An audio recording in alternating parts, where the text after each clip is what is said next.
अस्सलाम वालेकुम नाज़रीन, डॉक्टर दानिश रियल फोकस के साथ हाजिर है।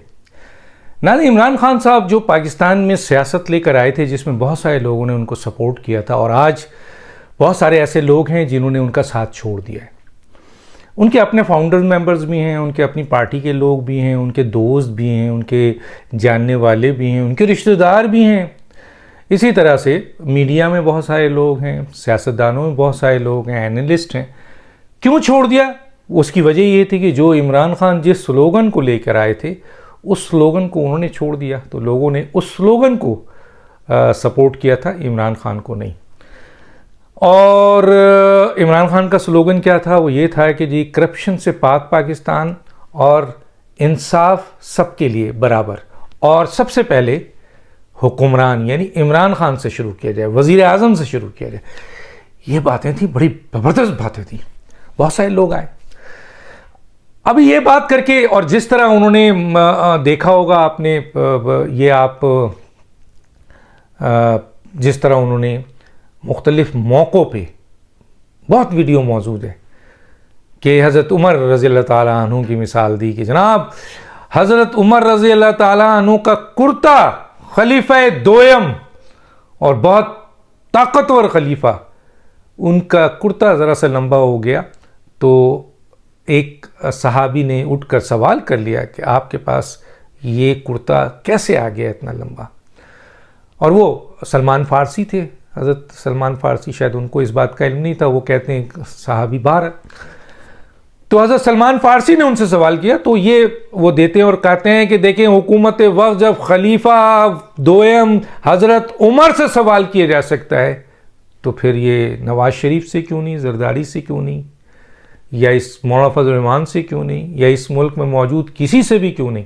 बिल्कुल सही बात है, बहुत ज़बरदस्त बात की।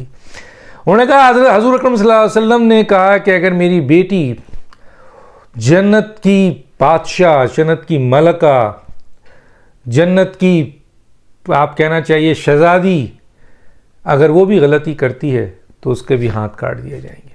तो उस इंसाफ की बात कर रहे थे।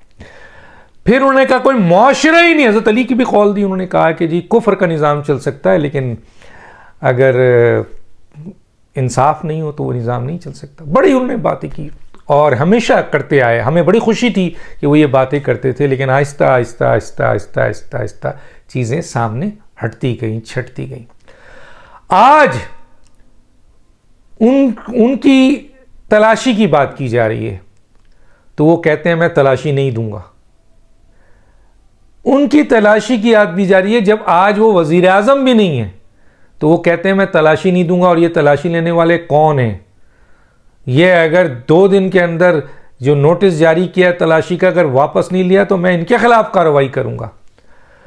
अब ऐसे कौन से इमरान खान के पास कार्रवाई करने वाले जजेस हैं जो ये धमकियां देते हैं इदारों को कि जी, अगर आपने जो है वो इंक्वायरी की मेरी, तो मैं आपके ख़िलाफ़ कार्रवाई करूंगा। और इतना ज़ोर के, क्या वही लोग हैं जो बैठे हुए हैं अदालतों में इनके, कि वो समझते हैं कि वो जाकर वहाँ पे सिर्फ इशारा करेंगे और रात को अदालतें खुल जाएंगी और फिर इमरान खान के जो चाहेंगे फ़ैसला उसी तरह से आ जाएगा?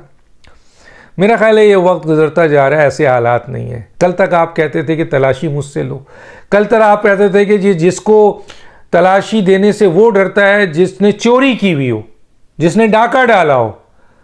तो FIA फॉरेन फंडिंग के हवाले से केस की इंक्वायरी कर रही है, जिस केस के ऊपर इलेक्शन कमीशन ने अपना 76 पेज का फैसला सुनाया है कि आप खाइन हैं, आप सादिक और अमीन नहीं हैं, आपने बहुत सारी जो है वो करप्शंस की भी हैं, आपने अकाउंट छुपाए हुए हैं, आपने पैसा नहीं बताते हैं, बहुत कुछ है उसमें लिखा हुआ।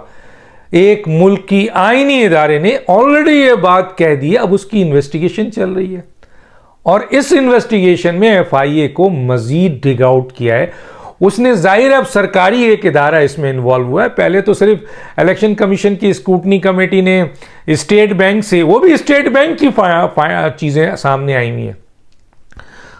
अकबर इस बाबर की सिर्फ नहीं है, स्टेट बैंक है, सरकारी इदारों की चीज़ें हैं ऑडिट हैं, खुद इलेक्शन कमीशन की स्क्रूटनी कमेटी है, इलेक्शन कमीशन है, ये सब आईनी इदारे हैं जिन्होंने इस्टेब्लिश किया है, और उसके ऊपर आपकी इंक्वायरी, आप कहते हैं मैं तलाशी नहीं दूंगा। क्या तलाशी नहीं हुई मोहतरमा बेनज़ीर भुट्टो की, किस तरह वो जेल में गई? क्या तलाशी नहीं हुई आपके मोहतरमा मरियम नवाज साहिबा की, आसिफ जरदारी की, और दूसरे लोगों की? क्या तलाशी नहीं हुई? क्या आपने तलाशी नहीं 3.5 साल तक? अब अगर उस तलाशी में कुछ नहीं मिला, हालांकि आपने तो DGFIA बशीर मेमन लाइव कह रहे हैं कि मुझे ये धमकी दी गई कि जी आपने इन लोगों की केसेस बनाने हैं और इनको पकड़ना है, जबकि केसेस नहीं थे। और ये बात भी सामने आ गई कि एक वीडियो को आपने बेस बनाकर नैब के चेयरमैन को यरगमाल किया और उसके ज़रिए ऐसे केसेस बनाए जिसको खुद कोर्ट ने जो है वो एग्री नहीं किया और ज़मानतें दे दी। तो कहने का मतलब ये है कि जनाब आप ये सारा काम कर चुके हैं, 3.5 साल में आपने सबका एहतसाब किया है, और माजी में भी लोगों का एहतसाब होता हुआ आया है। बड़े बड़े नाम हैं उसमें जिन्होंने इवन के जनाब आर्मी चीफ जो सदर रहे हैं परवेज़ मुशर्रफ, उन्होंने भी किसी न किसी लेवल पर एहतसाब को फेस किया है। क्या नवाज शरीफ साहब का एहतसाब नहीं हुआ एक चलती हुई हुकूमत को इस बदनुमा दाग बैठा गए जनाब साकिब निसार?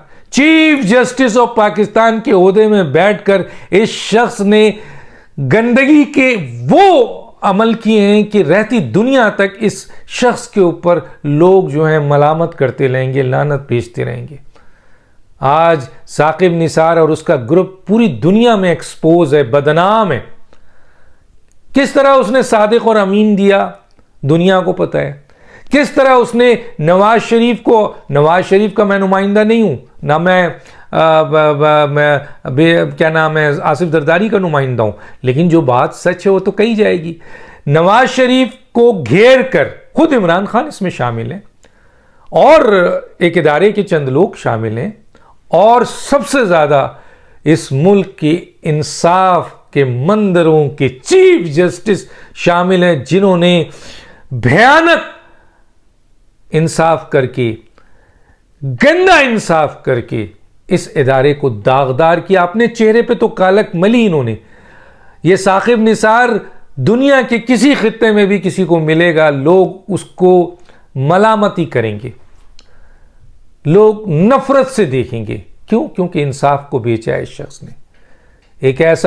एक ऐसी हुकूमत जो चल रही थी उसको हटाने के लिए और किसी को लाने के लिए किस तरीके से 62(1)F में तायात नाइली की गई, और किस तरीके से डिक्टेट किया गया नीचे, और 3 रेफरेंसेस बनाने को कहे गए और मॉनिटरिंग जज बनाने को गए जो कानून और आइन में नहीं है। तो ये साकिब निसार एक बदनुमा चेहरा है। जब भी इसका जिक्र होता है, यकीन मानिए जिसके सामने भी नाम आता है वो लाहौल पड़ता है। ये है इनकी हालत।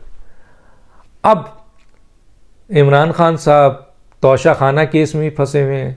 इमरान खान साहब इलेक्शन के आपके फॉरेन फंडिंग में भी फंसे हुए हैं, हनीफ अब्बासी में भी फंसे हुए हैं, और फॉरेन फंडिंग। अच्छा, अब ये कहते हैं कि जनाब इन दोनों ने एक दूसरे के लिए केसेस बनाए थे, तो इन्होंने बनाए, हमने तो नहीं बनाए, और अगर हमने नहीं बनाए तो हमने तो इन्वेस्टिगेट किया था। तो भाई इन 2 सियासी जमातों ने एक दूसरे के खिलाफ केसेस बनाए, सियासी बनाए, सही बनाए, इन्वेस्टिगेशन होनी चाहिए, इंसाफ होना चाहिए। गलत है तो पकड़े और इनको सजा दें। लेकिन 3.5 साल में आपने क्या किया?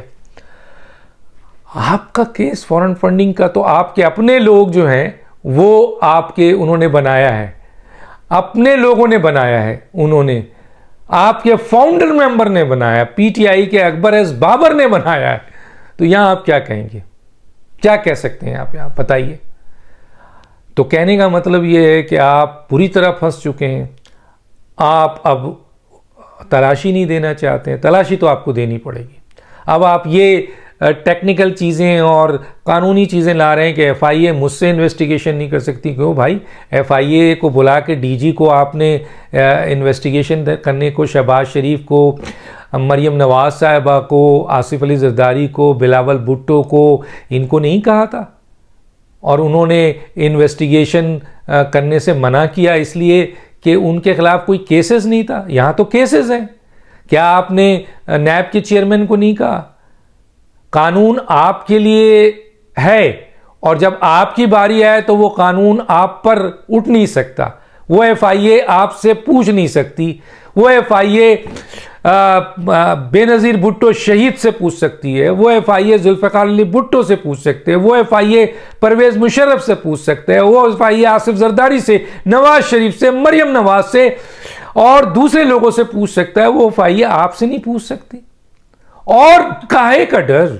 आप खुद कहते हैं कि जो चोर और डाकू नहीं है उसको किस बात का डर? तो कहने का मतलब यह है कि आप माफिया मांगें या आप जो कुछ भी करें, याद रखें आप बुरी तरह फंस चुके हैं और आपको इसका जवाब देना है। और ये जो कुछ भी है।